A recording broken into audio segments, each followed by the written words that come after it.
Hello and welcome back to the Fixing Football podcast with me, Martin Naylor. I am here with Luke Foley and Scott Naylor. This is episode 75. Unbelievable. Big breaking news in the world of football. Liam O'Meara is not on tonight's episode, so we don't have to start with asking him how he is because he kicked up a big fuss last night. Scott, how are you, mate? What's going on? I'm all right. I was in a substantially better mood until said breaking news came about this afternoon, which I'll elaborate on shortly. But overall, I can't complain too much. But We'll get on that in a bit. I think that's most important that we go to the good honourable Luke Foley, because Judgment Day has arrived. We'll go to Erik Ten Hag. We will get there because he's smiling after he's losing. I'm dying to know. Smiling, but before we get there, we must remind people that we have a special competition going. So this is to get me to 1,000 subscribers on YouTube for Christmas. That'd be a nice Christmas present. I don't want anything else. I'm sick of being asked what I want, and that's what I want, 1,000 subscribers. So if you know anyone, tell them we've got a competition going. It is a David Beckham signed Real Madrid jersey, and you can win it by subscribing. So click on the links in the description, and you'll see it all there. But it's a nice little prize. Luke, how are you doing, mate? Okay. Yeah, I had an all right weekend. I got to see you on Sunday, so Isn't that nice? yeah. I had a first race on Saturday, cross-country race, testing out the car, and it held up for the race, but it's now in bits, so I'm probably back to square one. You find some friends at Ineos, they might be able to sort that car right out. Get on the special sauce. Special stuff. Scott, I don't know where to start this weekend. Do you want to start with you? Should we start? I think today's breaking news is as big as anything we're going to have. So, in fact, I'll tell you where we'll start with. Tonight, as we are recording this, the Balon d'Or is happening. I'm going to start here. And there's been loads of conflicting reports today about who's the winner. There's leaks and all sorts of stuff going on. First of all, I want both your opinion. Who should win the Balon d'Or this year? Scott, do you want to go first? Yeah, I have a bias, but I don't think I can really claim it yet. I think it's a tad early. I think Vinicius Jr. should be claiming it. Go on. Were you alluding to Cole Palmer there? Yeah, I was Yes. about. Right. Come on. Just right. No, you two, come on. So we're because the Ballon d'Or's the calendar year, right? I don't. Is the Ballon d'Or the calendar year? It's the I calendar mean, even year. if it's not, It's the calendar year plus the season before. It's a weird way of judging it. I was looking this up last night because I weren't really sure how they do it. I hate the fact that it's at this time of year. It doesn't make sense. You could, if it was for just last season, which is what, in my opinion, what it should be, the European season, then then it should just be like do it in August or September or something, like give yourself time. But at end of October, November, it's like it's weird, isn't it? Like if you're going to do Player of the Year, that makes sense. Jan to December, fine. Or Player of the Season, when the season starts and ends. But this is a weird middle ground. But I would argue that Cole Palmer's had a better year and season than anybody else. But I am obviously very biased. But no, I'm going to stick with Vinicius. I think given his level of performance and what he achieved with Real Madrid, I think you'd struggle to. I mean, there's always that argument. You could say, what about all the other Real Madrid players? You could make a case for somebody else. But I just think Vinicius was the standout in a very good, very, very good season for Real Madrid. So that's who I would go with. Luke, not sure if you agree. I assume you won't. We don't often agree. I'd probably go for the other kind of main guy, Rodri. I think if you say who's the best position defensive midfielder, he is the number one most people would say. I think if you say Vinicius Junior on a winger striker, I don't think most people would say he's the top guy. Now, obviously, winning trophies come into play with that. But I think from a position wise, you'd say who's the best defensive midfielder? Most people would say Rodri, apart from Martin, who would say Pai. I wouldn't say that. People who've played with both players would say that, but I would agree. I've said Rodri before, and I do agree with Luke. I think Rodri should be the winner this year. By the time this goes out, we'll all know who that is. But I also think that what you said about Vinny being the standout for Real Madrid, I actually think his teammate was the standout for Real Madrid last year, Bellingham. I know you're not his biggest fan, Scott, but you can't deny the season that he had. I can. You can't. He did score and assist all them goals in massive matches and get to a European Cup final and win a Champions League. Right. At 20 years old. If Jude Bellingham is the greatest football player in the world, then I mourn. I mourn for football. He is just so. The thing is, I'm not even saying he's bad. He's just not this revelatory savior of football that you lot seem to think is. Liam, especially. Liam's obsessed with him. He's got posters of him up in his bedroom. He's got the chosen one tattooed on him, I reckon. Yeah, he probably has somewhere, and it's just a Bellingham 10 tattooed on his back. It's just, I just don't get it. I just don't get the Bellingham hype. So for me, when we'll you have to agree to disagree. No, I think all I'm saying is I think Bellingham had a more standout season than Vinicius Junior last season, but overall, I still would go with Rodri, having capped his treble year the following season by winning the Euros with Spain and winning the league again with Man City. It's just a ridiculous period in his career. Yeah, I guess I can caveat it by saying I don't disagree with Rodri winning it either. To that extent, he's an excellent player. To Luke's point, if you are going to pick the best in class in one particular position, he is that in his position. So I'm not saying he's not a worthy winner. I don't know. It's just personal preference. I would prefer to watch Vinicius Junior do his good work than Rodri. I get two very different kinds of players. I know, but yeah, fair play to Rodri if he does turn out to be the winner. Luke, is the Balon d'Or important? No. In fact, I listened to a comment today, and I don't know if you two heard it, regarding a certain right back saying that he wants to be a Balon d'Or winner. And he was given the option of the World Cup, Champions League, or Ballon d'Or, and he actually said, "I want to win the Ballon d'Or." Now, for an England international to say that, this Gary Neville.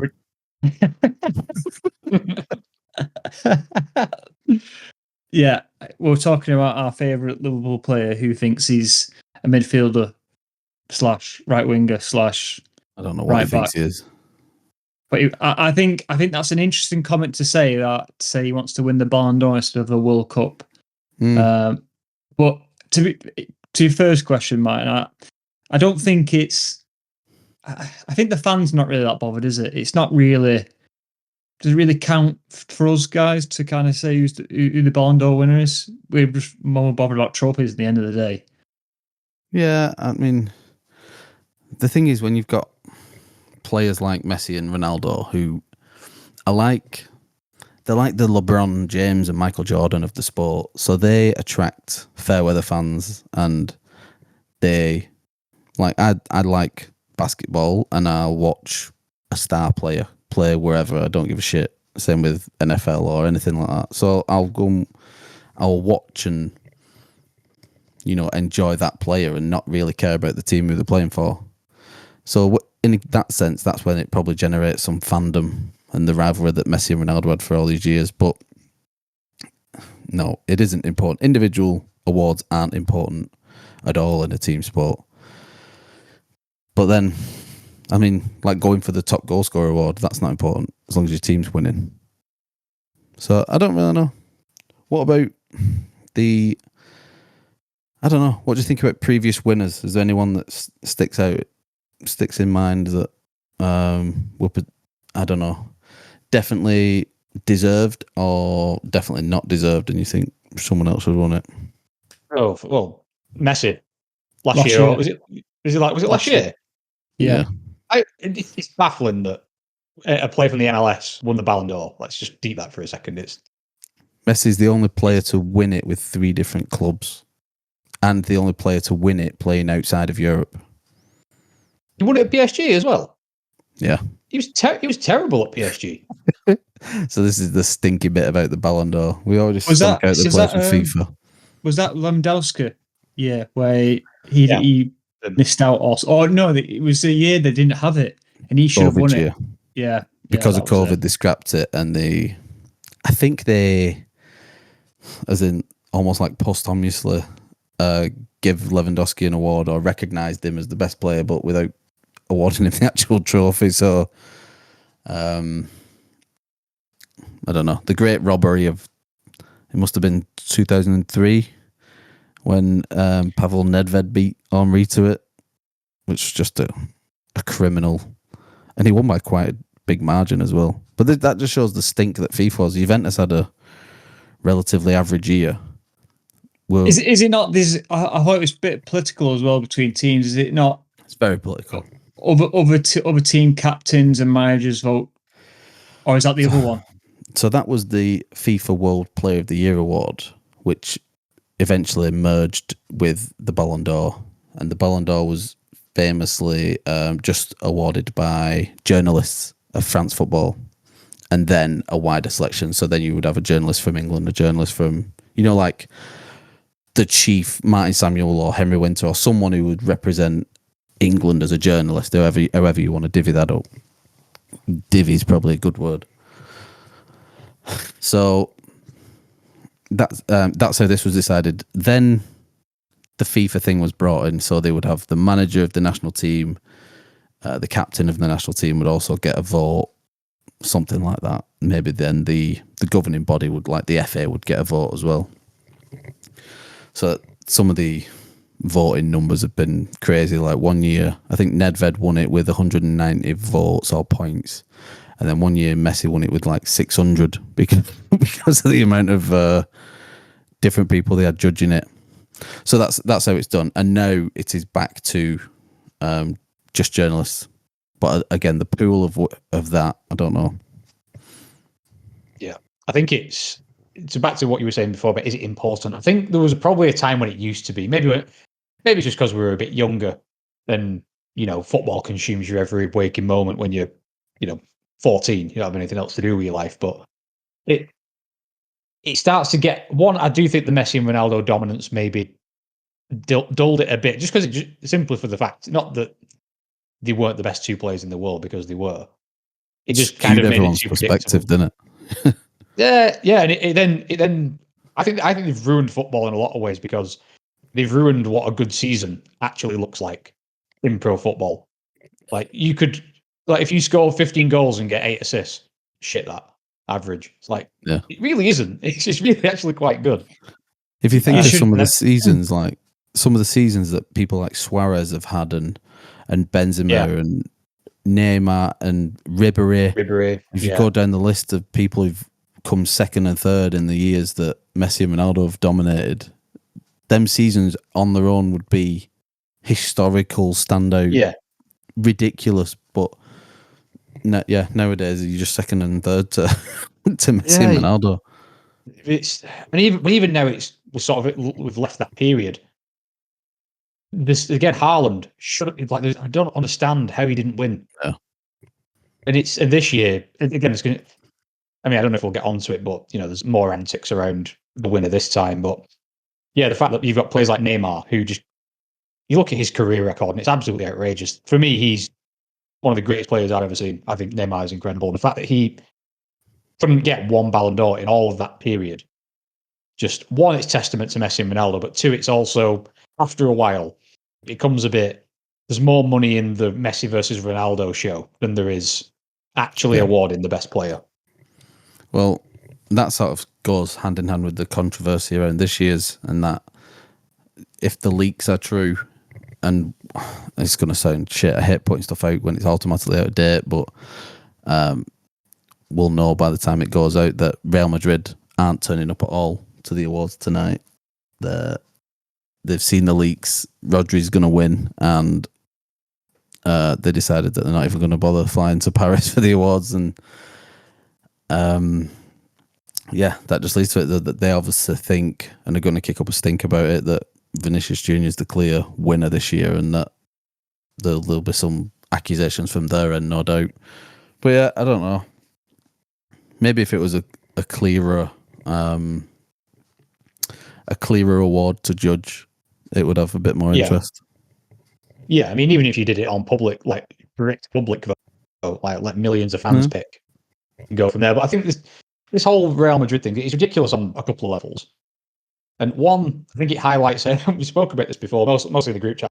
I don't think we've ever talked about this on the podcast, but how much people like Fabrizio Romano, as much as we all stay glued to their Twitter feeds, have kind of ruined everything. When it comes, like they leak stuff, and it's like, oh, like even someone like quote tweeted it and said, "Can you imagine like the drama and the scenes if like awards go live on TV, no Real Madrid team's there, and you didn't know that before? It's like, like it would just kick off. It'd be so much better." And like I think I saw it with the Pogba when Pogba announced his comeback. He just like posted a picture of his boots, but then Fabrizio had ruined it like an hour earlier before he got there, and it's like, arsehole, why have you taken that from us? Like Twitter would have melted down with that announcement. And so that's a small side note, but I think the main thing is I think this is a really poor showing from Real Madrid's perspective. I think if Vinicius had lost out to, I don't know, Conor Gallagher, fine, like fair enough, like kick up a stink over that, but it's not like that Rodri isn't also a worthy winner. And I think almost everybody could agree with that. So I think it's just really childish. I think it's really, really petulant. And by all means, be annoyed that you haven't won it, but don't disrespect a fellow pro who has reached the pinnacle of football, who's had an equally as good season as Vinicius had, albeit different roles. Yeah, I think it's a really poor show. I don't know what you two think of it, but I saw it. I just thought, what arseholes. Like, I usually, Real Madrid, I kind of like how sort of domineering they are and they just own everything and they just boss it. But I just thought, what arseholes. Just show a bit of class in this. I agree with that. I have got a funny story for Balon d'Or, and it is a good segue potentially. Go on then. So I don't know if you guys heard that United asked City if Garnacho and Kobe Mainoo can join the flight over, and City turned around and said no. Was this true? Was this true? Actually, I saw it, but I thought someone was making it up. Was it legit? Jim Ratcliffe is pinching pennies, isn't he? It won't surprise me if it's true. Apparently, again, another side note, but apparently he's been ringing up Premier League clubs asking for free shit. Like, what have you got free, or who have you got for free? Oh my God. We'll get on to the mighty Man United. But yeah, I did hear that story. It's like, can we get on your plane? We don't. It's going that way anyway, isn't it? It's just so soft. Then they'd be sat there like, yeah, but you have to sit quietly or something. That's what I'd make them do. Make them wear City tracksuits or something like that. Bring all the City players' drinks on the flight. Yeah. You can, but you have to work flight for attendants. Yeah, carry the bags. I'd do something petty like that. There's no way they've not got. No, sorry, it's just the 8-seater. This one. Yeah, you have to sit in the toilet. I'll be together. I don't know who Arsenal's got there. Declan Rice, Saka, I think Ødegaard, maybe Saliba, but I don't know. I'm not fussed. I don't care. We're not winning it. I say we. There. Yeah, good luck to them. Let's get on to some Premier League. Luke, we're going to cover Man United at the end.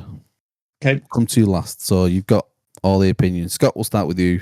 Chelsea versus it was Newcastle and Cole Palmer, the star. Oh. The star of the show. Talk to me about him. Kind of running out of things to say about him that haven't already been said. He's just exceptional at everything.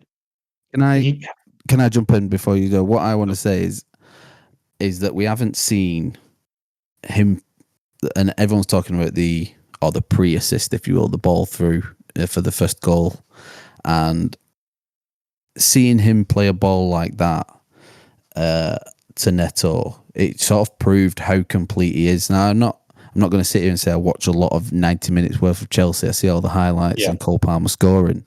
So I don't see him in these deep positions, whether he is taking them up that much or whether he's dictating the play from that area as well. But doing a pass like that, chucking it into the right area at the right way, and it's not just a long ball up to the quick player, it's a through ball. It's a perfectly weighted pass where Neto, I don't even think he takes 2 touches. He may even cross it on it with his first touch. I'm not sure. Oh no, he does take 2 touches. He knocks it past the defender and then he runs.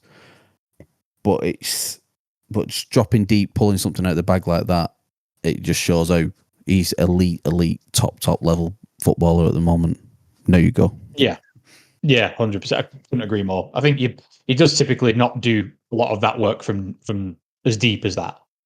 But he's just and he talks about it in an interview after the game. I can't remember who it was with, talking about his understanding with Neto, and they've worked together on the training pitch for just about long enough now that he understands that they've clearly had a discussion. I think he said as much that if I get the ball, I'm going to look for you because Pedro Neto's absolutely rapid. So I think that's pretty much the game plan is when I get the ball, you just fucking put the burners on and I will find you.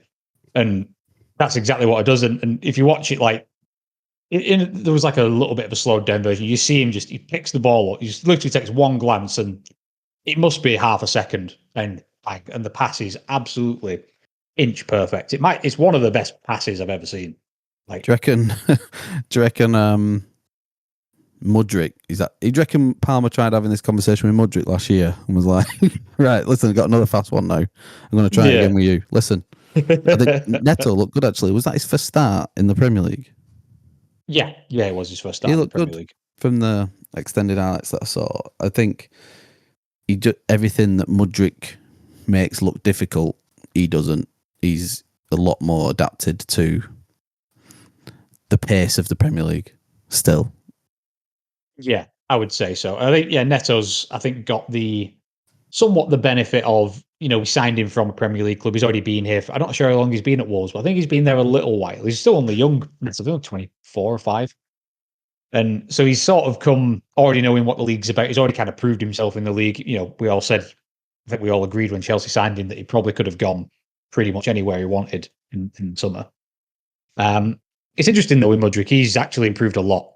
Maresca's actually getting a tune out of him. He's obviously part of the B team. He's playing in the cups, but he's playing very well when he does get a cameo, and he looks like you can actually see him following instruction and not just doing shit. And I'm liking what I'm seeing of him. To be fair, he's got competition out on that side, but yeah. Anyway, less on Mudryk. Let's get back to the actual. Scott, I was just going to say, the performance-wise, though, was you happy with that? Because it did seem like Newcastle did have chances to get back in the game, and that, if Isak would have scored, that I don't know what he was doing step overs, trying to back her in the back of the net. I don't know what he was thinking. Just pass the ball, but yeah, were you happy with the performance? Before you answer that to me looks. You know about when he went round the keeper. Yeah, I think that's just someone who's not playing with confidence at the moment because he scored though. I know he scored in that game. It's mad because I think Isak last season, it's that first time Doug Kerr, I thought, maybe the angle was really tight, and when you saw the bird's eye view, it wasn't even that tight really for a player of his level. So yeah, I just think that looked like someone second guessing it. But sorry, Scott, yeah, you go. No, it's all right. I mean, to answer your question, I didn't think it was the best performance from Chelsea, I must admit. I think Palmer was really good.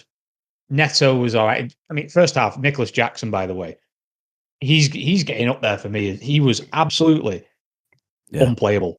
He was fucking excellent. Like he's got this, like when a player has a certain move that they do, and you know they're going to do it. You know the game. You just can't stop it happening anyway. He picks up the ball anywhere in the midfield, and he's got a defender at his back, and within seconds he's gone. He's away from him. Isak tried it just before we scored our second goal, but he just couldn't do it to the same level, and Lavia dispossessed him. Yeah, he was good. at the back, we were poor. Robert Sanchez had a very, very poor game, I thought, from a playmaking perspective. He gave the Getting a bit ball away sticky, a isn't he, lot. Sanchez? The weird Sanchez is such a weird goalkeeper because if I actually think if you just want to pelt shots at someone, there isn't really going to be many. He's up there with anybody in the league from a strict. I will keep shit out of the net. He's actually been quite good at saving our arse with big saves, but our whole playing philosophy is built around playing out from the back and keepers involved in the build-up. And personally, I can't stand it. No matter how good the goalkeeper is at that, it pisses me off and it just makes me nervous. But I think his passing accuracy was like 50%. I think like it was really poor. Almost every long pass just went straight to a Newcastle player. And in fairness, Maresca did say this is my fault because if he doesn't play like that, he doesn't play at all because that's what I'm telling him to do. But so I'm trying not to blame him, but it's frustrating because we bought another goalkeeper in the summer who's allegedly quite good with his feet. So if that's the guy for that, why not stick him in and have a go? But yeah. But yeah, to answer your question finally, Luke, the performance we've had a lot better. And Newcastle we gave them a couple of chances, but we always will. Our defense is a little bit inexperienced and we're still finding our feet together. But I don't think, and it was getting a little bit nervy as it is at 2-1 with the clock ticking away. We somehow went past 95 minutes and got to 99 somehow because Simon Hooper, I don't think was it Simon Hooper? I think it was Simon Hooper he was on a madness. But yeah, not the greatest performance, but I'm happy to play like that and still get 3 points. So there's two other big matches. Obviously, Man United, that was good. Mine. Can I jump in before we go on to the two other big matches? Yeah. Because I just want to pull Scott up on something because it just kind of alerted something in regard to the added time this weekend and the goals that have been added that were scored in these added time. Like, I don't know what was the ref's kind of message, but everything seemed to be like 12 minutes, 9 minutes, and then you had like team like Brentford scoring in 96, Wolves, I think it was 96. I noticed there was a lot of late goals, but I didn't really notice the time added on thing. It's interesting. Don't know. Who knows with referees, mate, about initiatives and what they're going to do 1 week to the next. I'm just going to say, I actually like that we've gone, because we kind of took it from the World Cup, didn't we? Where they were doing like 13 minutes added on, like adding every single second. I think it was the World Cup anyway. And I actually quite like it. The one thing I don't like is when you've already added on your 11 minutes and you go to like 14, like we've not had an extra 3 minutes of stoppage on top of the stoppage. So what are you doing? That's the thing that got me. So I don't mind it does. I've noticed since we've done that, it seems to give teams that belief, doesn't it? Because we've seen so many late goals, like late, like right in the last kicks of the game. We've seen way more of them than we ever have before. Before we get on to the other big matches, is there anything else that stood out to you this weekend? You mentioned late goals. I think the Wolves goal when Brighton were attacking. Yeah, Brighton were 4v1. That was unbelievable. Like the lad's positioning is spot on. I mean, it should be no question that 4v1 equals a goal for the 4, and but the lad's positioning is spot on. He reads it well. He has a good touch, and then just a great knock up. I forgot his name. I feel like an idiot because I was trying to remember that.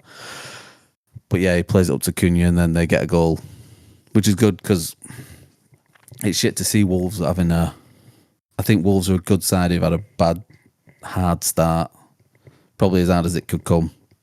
So they've got a run of fixtures now, which is where they can really get a bit of steam up behind them. So yeah, fair play to them. That was my pick or moment of the weekend that wasn't involving any of the big matches. Anything else from you two? I was very happy to see Spurs get turned over. Extremely happy. Because sad Angie's back. Yeah, he's looking down at the floor, not looking at the interviewer, complaining, being a little fucking bitch like he is. I can't stand this guy. And I don't know why Liam's got such a obsession with him. He loves him. he thinks Spurs are like, but he also then thinks he also thinks that Spurs are good, as well as liking. You can like Ange and think Spurs are shit. Like both of those things can be true, but seemingly not. But Spurs are absolutely arse. They're horrible. What you'll find with Liam Scott is any manager that has managed Celtic, he likes that team. Whatever team they move to. So Brandon Rodgers, he has a soft spot for him. Oh, you should have seen him when Neil Lennon joined Bolton. He was creaming. He thought they were going to win the Champions League, and he did nothing but drive that club into a spiral of. God, I don't even know if I could speak about some of the stuff he did, but he was a bad man.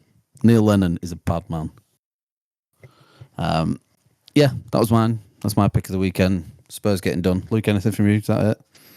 No, I think just like I said, there was a lot of last minute goals. Not last minute in the stoppage time, 6 minutes plus. I think there was Bournemouth. I'm just looking now.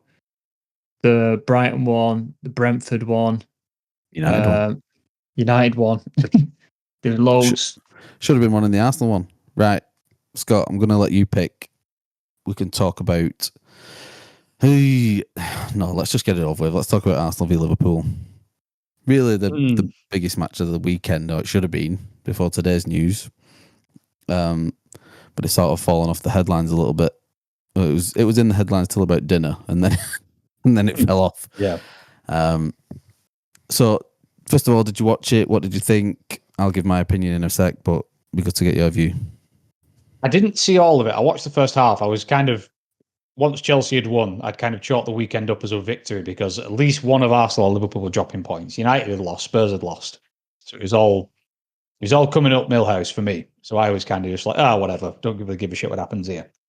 But I did see the first half. I thought it was, I don't know what you thought. I find a lot of like the marquee games don't ever turn out to be that great to watch. They always tend to be a little bit of a letdown. I don't know what you thought. Obviously, you being emotionally invested, maybe you take a different view, but I don't know. It seems what I saw was okay. It wasn't like I didn't have it. It didn't seem like a classic game of two giants going at it. It was just a bit like It wasn't. It was all right. Wasn't played at the pace of a title decider as it was pinned by a lot of the media coming into this weekend, which in October is ridiculous. I thought the build up to it was, and the narrative in the build up was really weird. There was a lot of focus on our injuries, which I wasn't concerned about. I've been going on about getting a big squad, and now we've got a big squad, and you just meant to deal with these injuries, and that was what came from Arteta in the press conference leading into it. But still, that was the narrative that was spun around it, really. Yeah.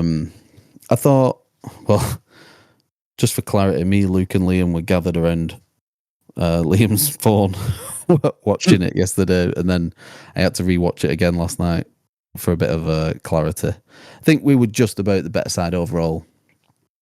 Definitely so in the first half. In the second half, Liverpool had some good spells. So maybe a draw is probably a fair reflection. I think in the end, it's Arsenal's lack of like big chances or shots on goal. Even we just don't seem to take that many shots for as much as we dominate possession most of the time. I don't know if it's a fact. I'm just saying this as a feeling, but I think we must have a very high conversion rate of chances to goals because I feel like we don't just take pot shots. We don't shoot randomly, and we don't. So I don't know that stat off the top of my head, but that's just the feeling. You know what I mean? Like that whenever we do shoot, it's more often on not a goal. Yes. Is that not because I've heard a lot of, I think some of the team after the game, I don't know who was on, I think it was Keane and Walcott and Jim Carragher, yeah. And I think some of the reports today, like I've seen a lot of Arsenal go negative, so they get into the second half. And do you think that plays into it, where you think potentially, yeah, there's times for it. I think this season we have very.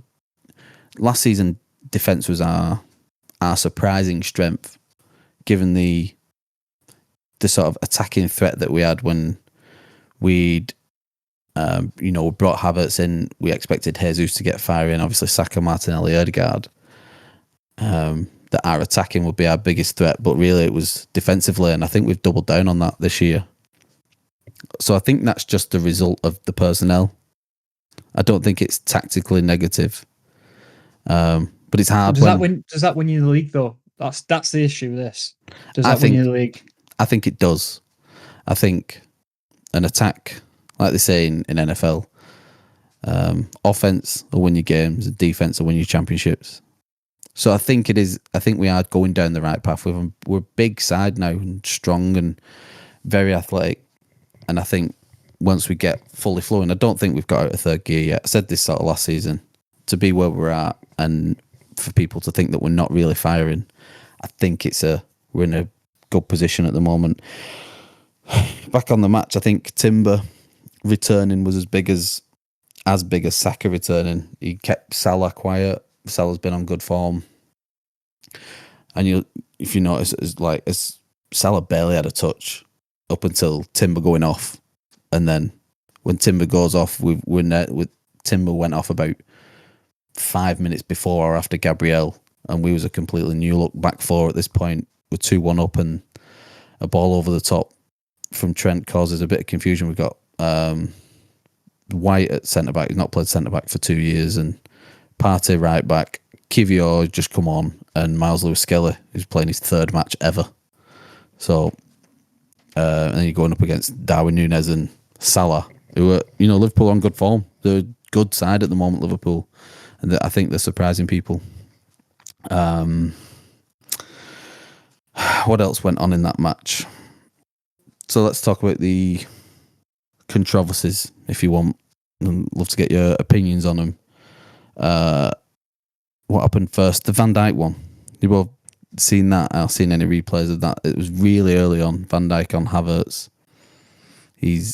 Was this when backing into each, or he was backing into Havertz? Is that the one? It was about 5 minutes in this, and I think he's so lucky, Van Dijk. I mean, yeah, I saw it. I mean, I didn't understand. I just saw a clip. I didn't understand the context in terms of when it was in the game and what have you. The context it's really as plain as how you would see it. It's out of nothing. You don't know if Havertz touches him in the wrong point of his back, but he doesn't make any aggressive contact with him. And Van Dijk kicks out at him twice. I just think from, not that I want to see players sent off. I don't. The decision is fine for me. I just think in today's game, if we're trying to get some consistency throughout the referees and the league, and I'm sick of talking about refs, but you just want to see some consistency, and I just think he's so lucky to be, and it's ridiculous that the fact that him of all people, but the most experienced player on the pitch, is kicking out like that, and for the ref to see it as well and say, "I've seen it, warned you, we're waiting for a yellow." Yeah. Next was the penalty. I don't want to sound biased, but there wasn't really anything for Liverpool. Their goals were fine. I don't think there was anything of note that we did that, against them that they were claiming for. The penalty incident, or the could have been penalty incident, I've seen it a million times now, and from whatever angle you showed me, it's a stonewall penalty, and I can't believe it's been waved away by VAR. Is this the Martinelli and Canate incident? Right. I first glance I thought never a foul, because you see the ball ping away, cannon away from the area in the direction of travel that Canate is going. So it's he's clearly got something on it and maybe just followed through. And then on the first replay, I was like, oh, actually, he's probably gone through him there. But then the more I looked at it, because it's been shared around socials all weekend, I was more of the opinion that he's quite evident, and the referee's clearly judged it on. Kanate's gone this way, ball has gone the way that Kanate's going. He's clearly got something, which he did, to be fair. I think the follow through makes it look worse than what it was. Yeah, maybe the way Martinelli falls makes it look worse and stuff like that. I just think whichever way you look at it, if he's got the ball, he's got the man first. I just think it's a stonewall, and I'm shocked that it wasn't reviewed more carefully by VAR. I say I'm shocked. I'm not really. Nothing shocks me anymore with these guys. Yeah, you mentioned about and forgot to cover it in my mention of the Chelsea Newcastle game. There were a couple of VAR instances in that one, and for the most part, I didn't really have an issue with the decisions as such. It was more that we had a goal disallowed after 2 minutes. Palmer scored, and he was judged offside. It's like, okay, fine, fair enough. But then Isak for Isak's goal, he was judged onside, and he looked way more offside than Palmer even looked at first glance. And naturally, it's like the angle. If what they show you on the TV is the angle that they're using, you use two different angles to judge kind of the same thing, and it's so frustrating.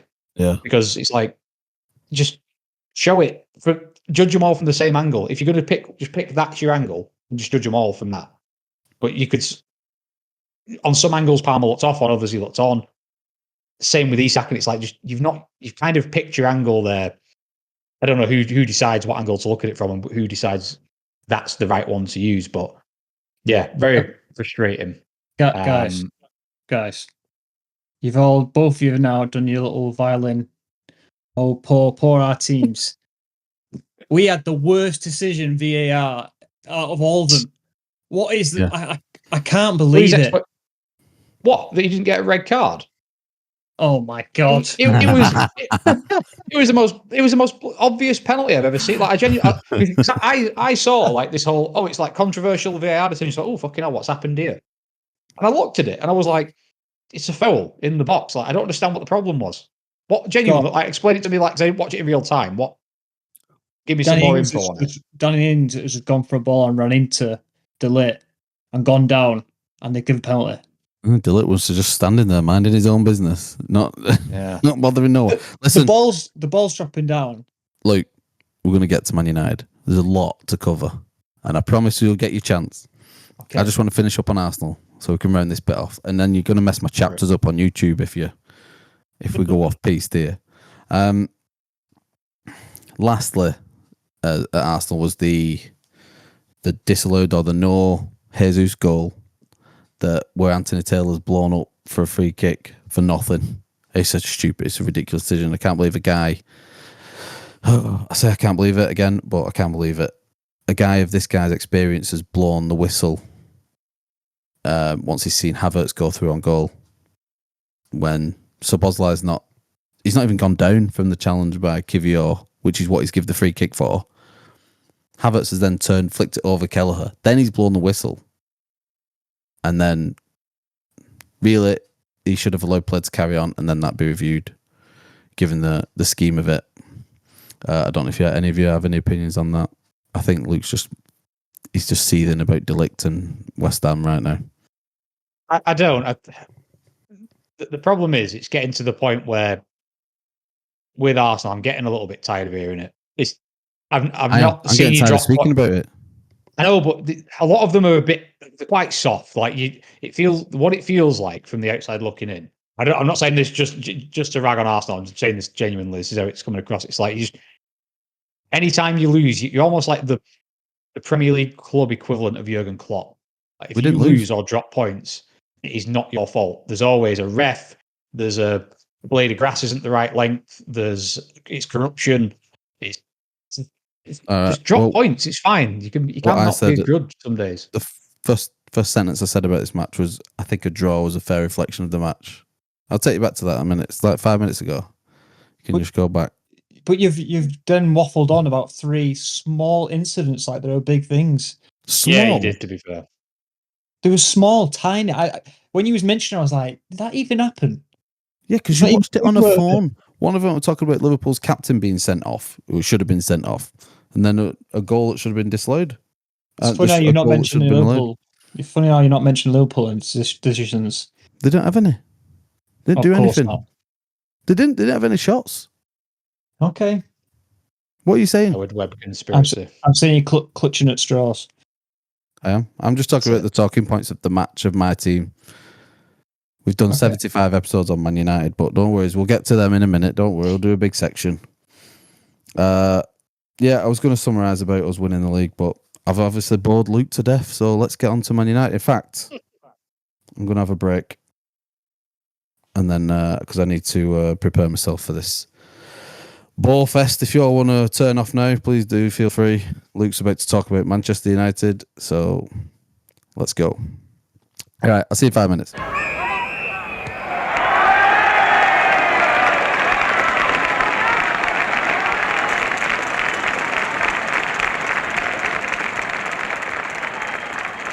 And we're back. Luke Foley. Hello there. We have big Manchester United news. Now, we'll speak about the match itself in a second from the weekend. But the biggest news in football is the Manchester United manager being sacked. Erik Ten Hag has been relieved of his duties today, and Ruud van Nistelrooy, as predicted by your good self, has taken over the reins for now. Initial thoughts, what were you thinking? See, I didn't know how I was going to feel. Like I've been waffling on about it for. In fact, probably the first episode, I might have said Ten Hag to leave. So it's 75 episodes later. It's finally happened. So yeah, I'm happy, but at the same time, I'm quite annoyed how it's been handled, how the higher management of United, who's meant to have come in and changed the ways of thinking, and I just feel like, in terms of what, like giving him the new contract and stuff. Exactly, the whole summer fiasco where they was actively going out searching for managers, backing him with money, like as well at the same time. Public company coming out recently saying, "Yeah, we're backing Ten Hag." We're nearly a quarter way into the season now, and we're now not got a manager, and we're 14th in the league. It just stinks. I thought I'd be like really happy, but even whoever they get in now, because it does seem like that Rue's not going to be the permanent manager unless he gets a few good wins, and we'll probably do a knee jerk again like they did with Solskjaer. It's got this still the same telltale signs as it has the last 8 years or so, where it's just we're being run by clowns or just not know what we're doing. I feel like we're just in a state of knee-jerk reactions, or not knee-jerk reactions, just ill-prepared. Just we don't know what we're doing. So let's think about the match then. I think there was a few matches this weekend. Your match being one, and then the Crystal Palace match, and maybe three managers really under pressure: Lopetegui, Glasner, and obviously Erik Ten Hag. And Erik Ten Hag's come out bottom of that pile and ended up losing his job. What about the match itself? Is that sort of paint the picture of Ten Hag's career at Man United a little bit? No, not really, because in fact, Liam said to me yesterday, he said, "Oh, I thought United played well in the first half," and I was thinking, missing that many chances, easy chances, is not playing well, and then eventually losing the game. It goes back to the point. The system, how patterns of play. I don't think anyone knows what it is. I think it's been 2 years of just. Well, I said to Scott in the chat, I don't think Ten Hag knows English. I think the messages weren't coming round. I think he's learned. You get as a word of the day, and then just throws it out in press conferences. I honestly, he's been the worst manager for United ever. I don't think it'll ever be topped. He's put us in a place where I don't know. It's going to be difficult to get the stink away. I thought Bruno looked good. Just thinking about the match, I thought Bruno looked probably the best I've seen him for a while. Yeah, but if okay, so sorry, to jump in. If Bruno loves doing these in that match, like 45-yard quarterback passes, but then it comes to nothing. What's he the can't point do it of all on it? his own. I just that's just sort of my assessment that he looked better than I've seen him for a long time. Now that shouldn't be the case. He should be putting out performances like that a lot more regularly and dictating play. So I just think that's again another symptom of your lack of system and being able to rein. Someone of Bruno's quality needs to be controlled and not just be given free run of the whole pitch, which is what he seems to have. The Dalot miss, Absolute terrible. worst miss in Premier League history. It's up there. It's up there with the Man United misses. It's got to be top of the Man United misses. I'll put it on that. Yeah, I've just one a miss that's come to mind is a Chelsea miss. It's one for you, Scott. Do you remember the Morata miss? Morata miss. Yes, I'm thinking the Torres one at Old Trafford. I was thinking Torres. Yeah. Yeah, that was bad. But there's a Morata miss, and I think it was like from 2 yards out, and he skies it. I'll have to go back and look at that. Yeah, whenever I think of bad Chelsea misses, I think Torres, because he just scored like 5 minutes earlier, and he looked like he was up for it all day. And he rounds De Gea, and it's like, well, here we go, Torres. This is where he kicks on. This is the moment, and then fucking, horrible. End of career. Thanks for bringing that awful memory up. I think that miss is as bad as losing itself. Just the fact that you've done something like that when you can't ask for much more of opportunities to score. When you're in the shit, you need to take them easy chances. And he's rounded the goalkeeper. It's like, don't go much easier than having an open net. So yeah, but I think Bruno had a chance header that he missed really easy. Yeah, I think it's again. Like I said, we had the chances and we're just not put in the back of the net, and that's been the same story for not just this year. Last year, we've how many times we've discussed we've got no striker, and nothing's been done about it. We've bought Ten Hag's bought Xerxes in. He's scored one goal. Rasmus Højlund doesn't look. I keep hearing all he's got potential. When's this potential going to be seen on the pitch?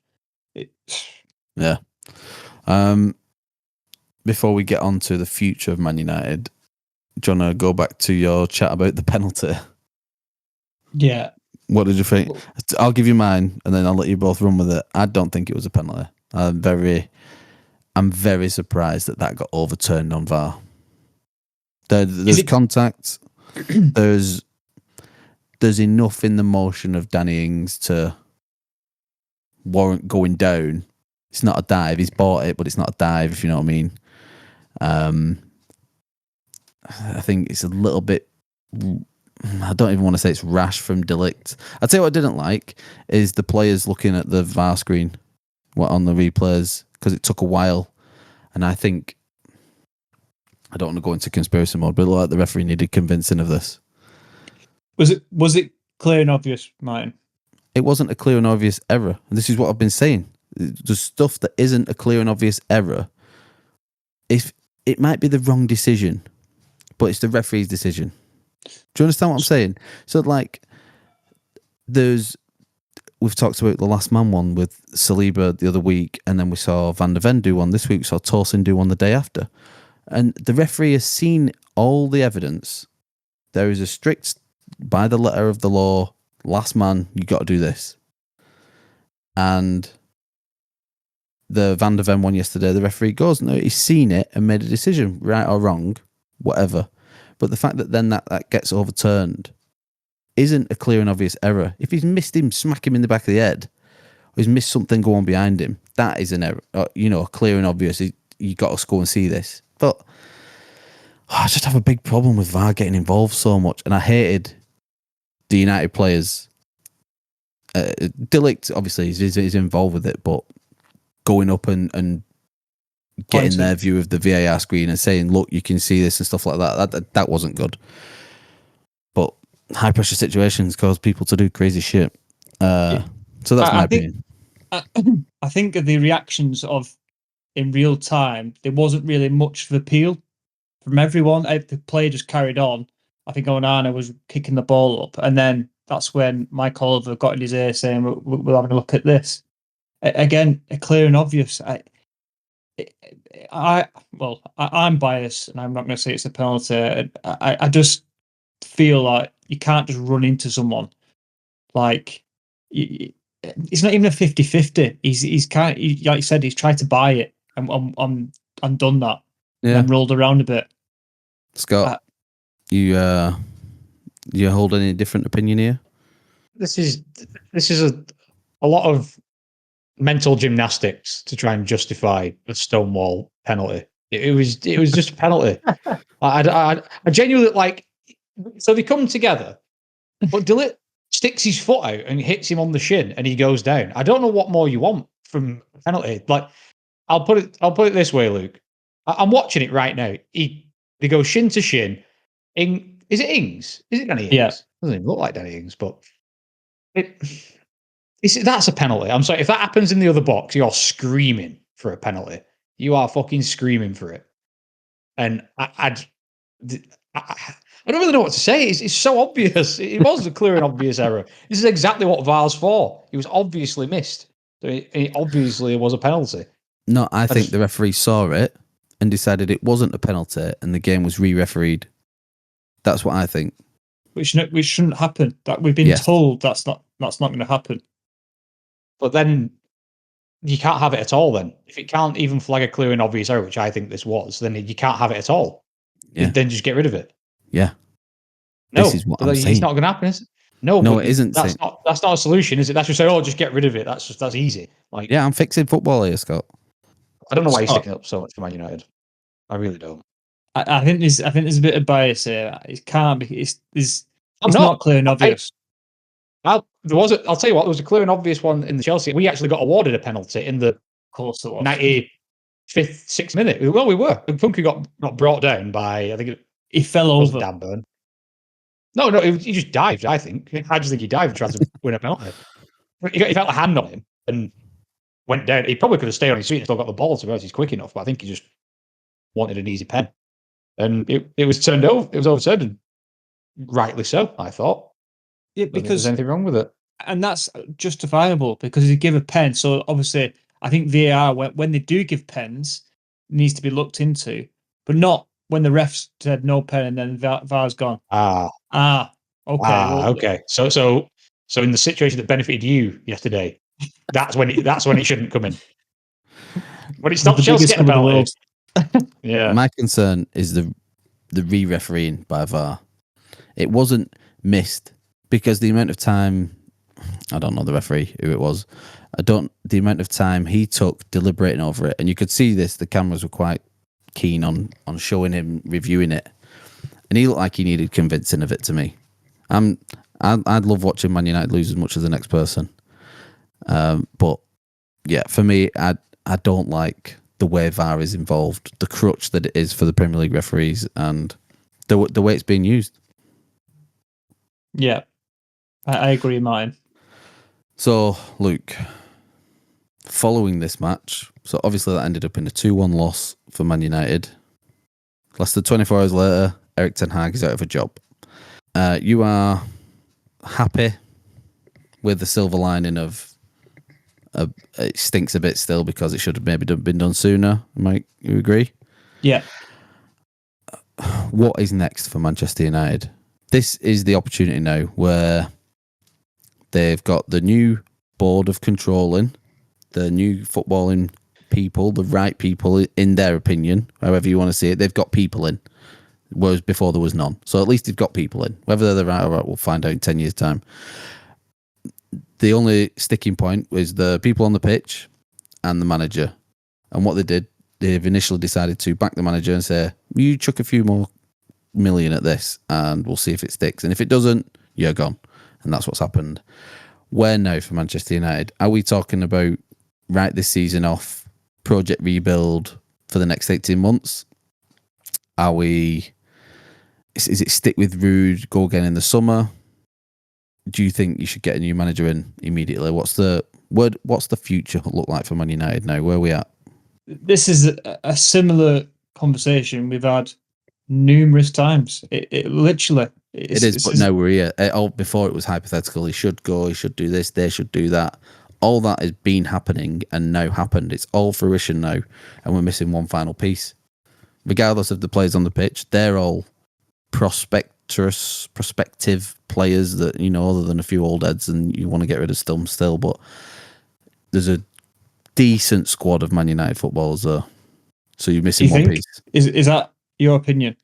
I don't think there's a lot of bad footballers there at Man United. I think there's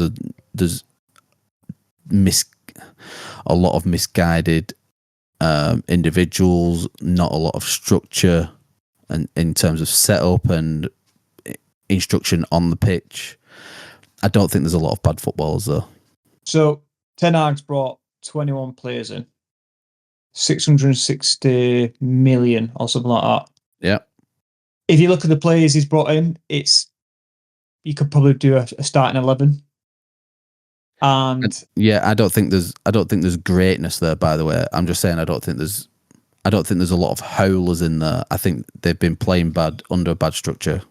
Well, I'm asking you who in that squad is kind of you think, wow, he's got potential. Oh, yeah, I can see it. Potential. You can still look at. You've got Mainu, Garnacho. They're not big players that have been brought in as youth. I mean, players that he's brought in. He's been here 3 years now. They're in his setup. Højlund, Xerxes, they're young, decent forwards who are attracting a lot of interest around the world.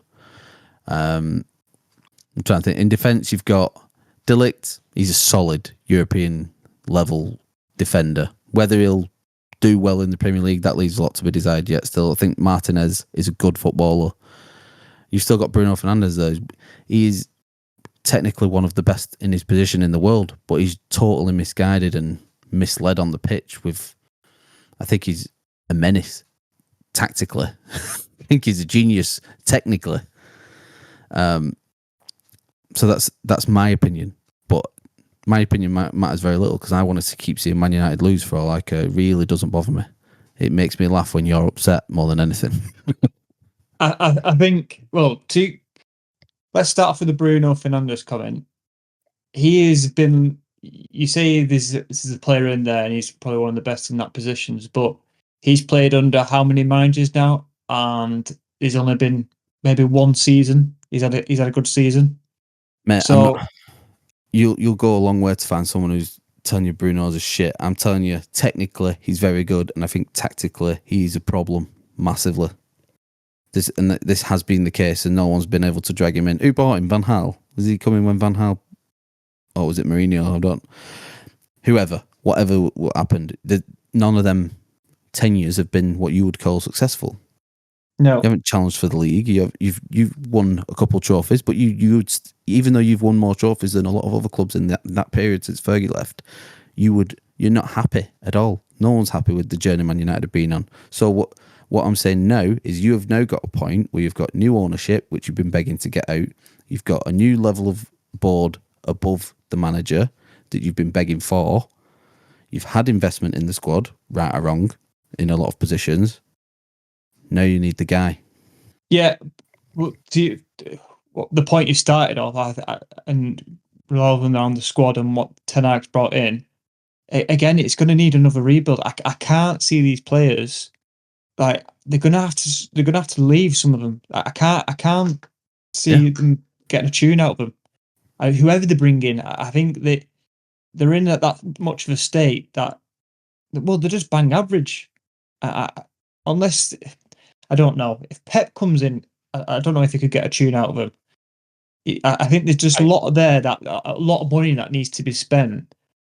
And I think, again, this season's a write-off, which is horrendous to say in 9 games in. Maybe we go for a cup run, but the manager that they're going to bring in, these rumours in regards to... Let me stop you there. Breaking news. Ruben Amorim agrees to become Manchester United manager. Oh, it's... Breaking news right now. Wow. As we are recording the podcast. Wow. I think there's still work to be done though, isn't there? Like they still need to agree it with Sporting. But of course he's going to fucking leave Sporting and to Man United, isn't he? If he agrees, then Man United are going to pay up. Yeah, it's about 10 million, I think. This is great. This is great podcasting, by the way. Live reactions. But I think that, you know what, I really fancied Ruben Amorim for the Chelsea job when it was up. If we'd have ended up with him, I would not have been mad at all. Very good friend of mine is a avid Sporting Lisbon fan, and also a Man United fan. So he's very, very happy that this sort of switch is going to be made. I think to your point, Luke, about a lot of the players, I do think a lot of them have to go. As much as some of them have only just got there, I think a lot even the ones who you would argue are in the category of good, flatter to deceive, like Leandro Martinez. I don't know where this reputation's come from that he's so good. I don't think I've ever seen him play that well. I don't think he's. I'm not going to say so good. I'm not saying he's the best in the league or anything like that. He's definitely the best Man United have got, and I think he's a solid. He's a solid player. He wouldn't be where I would start as a problem. You know what I mean? It's a low bar though, isn't it?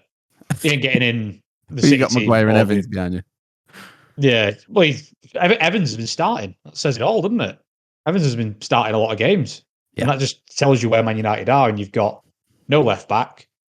Quite like Diogo Dalot, but he had a fucking mare on the weekend. Your midfield's a disgrace, and it must be the first time I've ever looked at a Man United team and looked and thought, I don't know where the goals come from. First time I can remember. Even when you look at this alleged awful team that Fergie won the league with, everyone likes to ban this around. It wasn't United's greatest, but you had fucking Robin van Persie and Wayne Rooney and all these. It's just like, there was always goals in every Man United team that I remember. Even from in midfield, if the strikers weren't doing it, you had midfielders who were ready to get there. Scott, Chelsea were linked with Ruben Amorim. A lot of clubs were. He seems to be one of the guys in the know. West Ham was. Yeah. And Liverpool were. Is it a bit of a He allegedly flew out to West Ham. West Ham flew into London. And then apologised to the Sporting fans. He did, yeah. So this is something that is interesting, that he has been sort of passed around, for lack of a better term, a lot of the big clubs, and nobody's until now taken a punt. I'm not saying I'm not trying to sort of dig in at United here. I'm saying it's a bad appointment. I actually think it's a very good appointment, and I'm actually fucking raging that it's happened today, because of course United's next game is Chelsea at Old Trafford, and Old Trafford's going to be absolutely rocking. Whether he's actually in the dugout for that, I don't know. If it gets done today, then I don't see I don't know what his commitments are to Lisbon in terms of, would he maybe start on? If it were me, I'd start on Monday. Well, I'd like him to at least anyway. But I think he's a good appointment. But it is telling that Chelsea looked at him, West Ham looked at him, even Liverpool looked at him. Yeah. And if he's going to fly out to meet West Ham's owners, best believe if Chelsea would have offered, or if Liverpool would have offered, he would have dropped his knickers instantly and taken those jobs. So I do think he's probably the best that you could get at the moment, especially now Tuchel's taken the England job. So I actually think he's the best appointment that you could possibly make.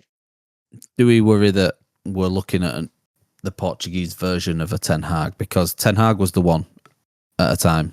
He was the next one, the tactical genius coming through, done all this stuff with Ajax. Are we in danger of? I mean, this is always the running the risk when you're getting a guy who's, a bit hot right now, a bit popular, a bit fits the narrative of the style of play that everyone wants to play.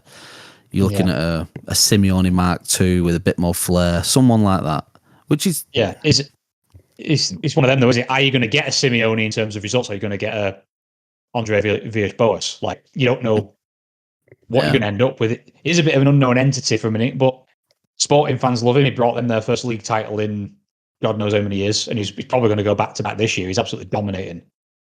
He's built a great team, and look at what he's done with Victor Gyökeres, who everyone raves about, and he's 100 million quid striker now, allegedly. Oh, I hope he doesn't bring him. Oh, I wonder if he's available now, because we could do the strike in January. The thing is, we're going off topic, but Gyökeres, he gets a lot of hype for somebody who's never played in a top league in his life, and he's 27, 8 now. We'll wait and see. I'm not saying he's bad, but he ain't exactly proven. But I think he's younger than that, Amorim is in. Amorim. Yeah, again, I've I've got to be honest. It's a bit unknown to me. I don't really pay attention to the Portuguese league. I get you. I get what Scott was saying. Like if Scott, if you think he's good, then let's see him do it. But I'm not. I'm just thinking now. Maybe me bad mouthing the Ineos lot. Maybe they had something already in place. It's something that done so quickly. Like, because there was talk about, Rude's going to be the interim, and then now, like, you've just broke it. We've got a new manager. He's not even been in. He's not even 12 hours in dugout. So was the things in place? Was he one of the people that they talked to in the summer and said? But then that's frustrating again. So why have they continued with Ten Hag for the start of the season? Yeah, there's a lot of questions. The thing is, people do make mistakes, and nobody's perfect, and nobody gets every decision right. I think that's something that it's easy to. You get sold a lot of dreams with new owners, and they're coming in with all this money and all this and that, and it doesn't nothing ever translates to instant success. Like and people fuck up. Like even the best clubs, City have still got Calvin Phillips on the books. Like even the greatest teams don't make great decisions all the time. So now it's more now. I think keeping in Ten Hag another year has set you back a season, maybe even 2 seasons, because this one does feel a bit different in that this one feels like the proper. You tried the rebuild manager, you picked the wrong one. No, this is a very, very crucial appointment because it feels like what we did with Potter almost. Like we put all our chips on Potter and it was a fucking disaster. So now it's like your next proper pick it's got to go well. So I think there's big pressure on him.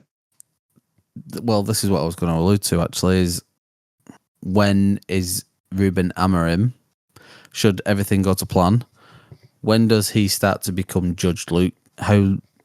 Surely you've got, it's going to get till the end of the season. Things can't get much worse. United aren't going to finish any lower than 14th, realistically. If United finish 14th now, do you care? No, just yeah. Actually, no. I think there's enough left of the season to potentially push for European places. Definitely. Yeah, I was sort of almost before you answered that. You only got to look at Aston Villa before Unai Emery came in. I think they were in relegation zone almost, or maybe just above after Steven Gerrard was there. And yeah. I don't know how much time he had to drag them out. It might have been a similar number of games, but it goes to show when you do get a top coach in, and he didn't really make any signings to pull them out of the mud. Top managers, I've said it for years, top managers make good players great and average players good, and that's sometimes all you need. So I wouldn't write the season off because a top coach who could come in, galvanize the whole squad, and you're only 2 wins away from top 4, basically, if all the results go your way. What do you want to see? What's the first thing you want to see from this guy? Goals. That's what we need. Goals. Just something drastic up front. We need to see all out attack. Going. You just want all out attack. Yeah, and then, well, I suppose a pattern of play, but I think no goals. That's what I want. I want goals. Okay. Lots of them. You're going to see a back 3. Prepare for a back 3 if Amorim's the guy. He's a back 3. I don't know if he really goes back 5, like back defensive, but he does play a back 3. We said that. So Liam, I'm pretty sure it was Liam who said that. Like, why hasn't Ten Hag gone to a back 5 ages ago? Because things aren't working. So we'll see. I expect that to happen. And you're probably right. I do expect goals as well. I'm interested though. So, Luke, any final thoughts on Manchester United? You've got your man. They've got the man. Ineos have got their man. A guy who is very well thought of, very much sought after in European football. Yeah, I'm kind of shocked, to be honest. It's kind of took me back a bit, that. It's a mad 24 hours we've had. Yeah. Just the quickness of it. Just, again, like I said, Rude was meant to be for the rest of the season. Now we've got a new manager, so... Poor Rude. Yeah. No. Yeah, I wonder if he comes in and brings all new staff. I wonder if that happens. I'll tell you, I like the idea Van Nistelrooy thought he was doing this like chess move, this like Game of Thrones style like courtroom politics. Like, right, if I just get the assistant job, stab him in the back, and I can become king. And Amorim comes in like, you fuck off, I'm bringing all my own stuff. And he's like, oh shit, Littlefinger. Yeah. yeah. Read Van Unbelievable. Littlefinger. Well, right. Well, we'll wrap it up there. A lot of Man United to discuss. Yeah, I'm shocked as well, Luke. I'm shocked as you. Right. Thank you, everyone, for listening. Please do not forget to like, share, and subscribe. Be in with a chance of winning a Real Madrid signed David Beckham shirt by following any of the links on our social media or the links in the description to this video if you're watching on YouTube, and be in with a chance of winning and get us to 1,000. Share it with your mates, comment below, get in touch on Twitter or X, whichever version of Elon Musk you want to appease this week. Yes, we'll be back same time next week for some more fun. And Luke or Scott will be celebrating Ruben Amorim's first win or loss. What's the bet, Scott? Well, Chelsea finish above United. Yeah, was it that's not? that. Right, okay. Well, I was very confident in the group chat, just for the benefit of the listeners, that it would be a convincing and dominant win for Chelsea this weekend. But that was on the basis that United didn't get their act together and kept Ten Hag in a job. So I've now retracted that statement, and I am banking on. The script's already written, and I bet you any money. I'm saying it now. Anthony Taylor will be appointed the referee for this game. I bet you any fucking money, as sure as my head is bald, that bald motherfucker is going to be the referee.